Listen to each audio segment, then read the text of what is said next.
Good morning, church. In John chapter 3, verse 6, Jesus said to Nicodemus, "That which is born of the flesh is flesh, and that which is born of the spirit is spirit." Man was made with a spirit, soul, and body. The spirit of man was made to be in communion with God, and with his soul and body, he was capable of doing many things. But Adam sinned, we know that, and because of that, he was spiritually dead and incapable of communion, having a communion with God. And from there on, in the eyes of God, those who are unbelievers are spiritually dead. Unless we believe in Jesus, we cannot be born again. And this is covered in John chapter 3 when Jesus is telling Nicodemus about the second birth. And once we are born again, we have a regenerated spirit. Our spirit now has the ability to be in communion with God. However, our soul still remains, and our soul and body, with our soul and body, we can do many things. But notice in this verse 6, John chapter 3, Jesus is making the distinction of the source of our power. That which is born of the flesh is flesh, and that which is born of the spirit is spirit. And God is always going to keep this distinction as it is, because the source is important to God. What are the implications? Whatever is born of flesh is temporary and at best useless to God. So that is the most important thing for us to remember. Watchman Nee was a Chinese church leader and a Christian teacher of the 20th century. He was later imprisoned for his faith, and he spoke about his early days as Christians. Shortly after his conversion, Watchman Nee went out to preach in villages because he was very well educated and well versed with the scriptures, and he considered himself thoroughly capable of instructing the villagers, which also included illiterate women.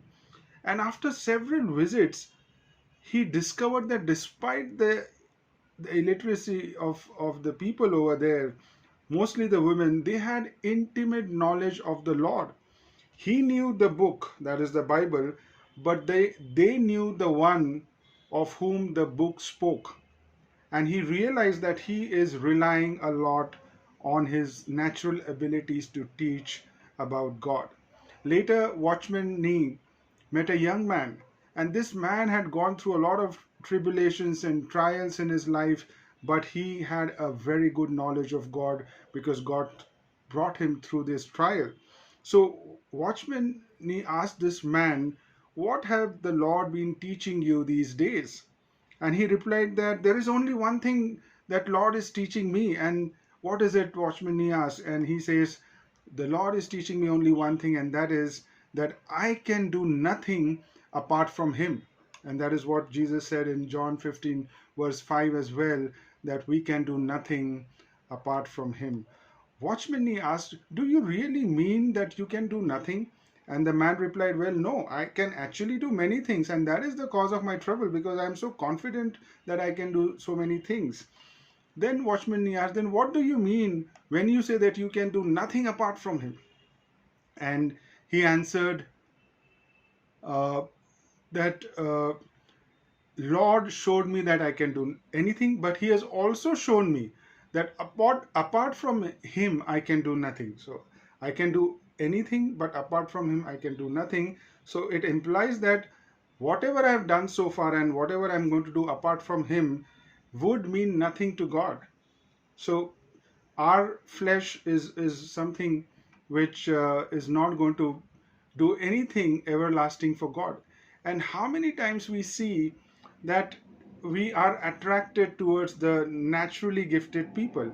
We see so many unbelievers who may be having some gifts, that they are charismatic, they are born leaders, they have a strong personality and yet so likable, and we feel that only if this person can accept Christ and become a Christian, how useful he will be to God with these gifts, and how God will use him. At the moment, he is not even a Christian, and we know that he will not have any spiritual gifts, and yet it is so natural for us to think that his gifts will be useful to God. The point is not that God cannot use our natural gifts. The point is that how much do we rely on our natural gifts to be of use to God. Consider another example. There is a man A and man B. Man A is not a gifted speaker. He usually stutters and wanders everywhere on the topic and never comes to the point, but he is a very good church administrator and has good people management skill. And man B is a natural speaker. He can move the audience, but when it comes to church administration, he is horrible.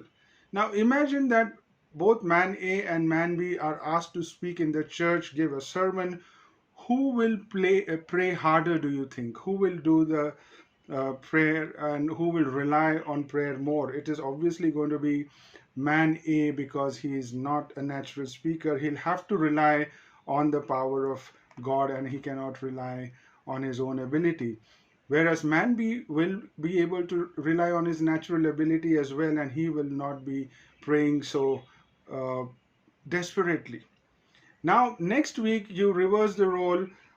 You ask them, both man A and man B, to maybe manage an event, maybe the conference that is coming. Now, who will pray harder? Will the role not be reversed? Will man be not pray harder because this man is not so naturally talented to manage events or manage people?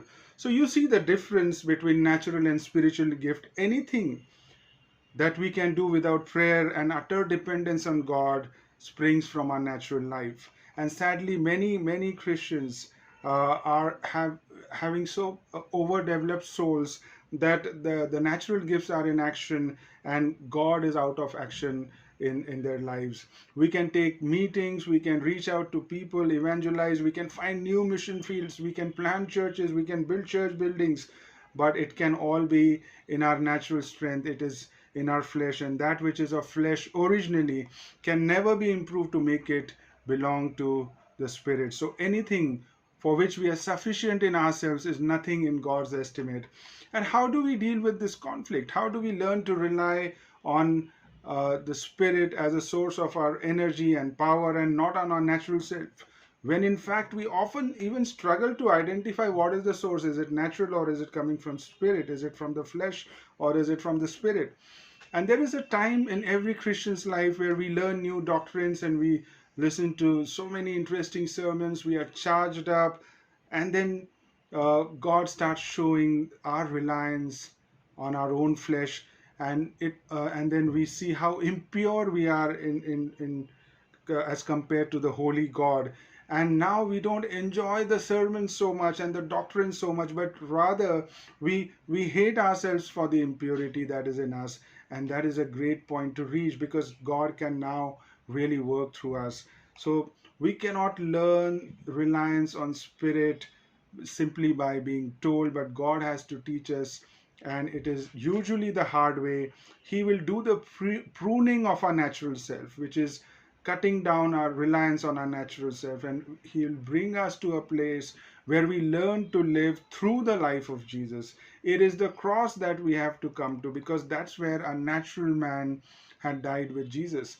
2 Corinthians chapter 4 verse 11, Paul says, "For we who live are always being given over to death for Jesus' sake, so that the life of Jesus also may be manifested in our mortal flesh." The life of Jesus is to be manifested in our flesh because we who live are always being given over to death for Jesus' sake. That is the cross. So, what it simply means is that I will not take action without relying on God. I will not put my reliance on myself. I will not find sufficiency in my own strength. I will not take any step just because I have the power to do it.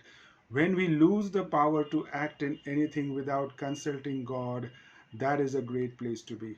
Have a good day.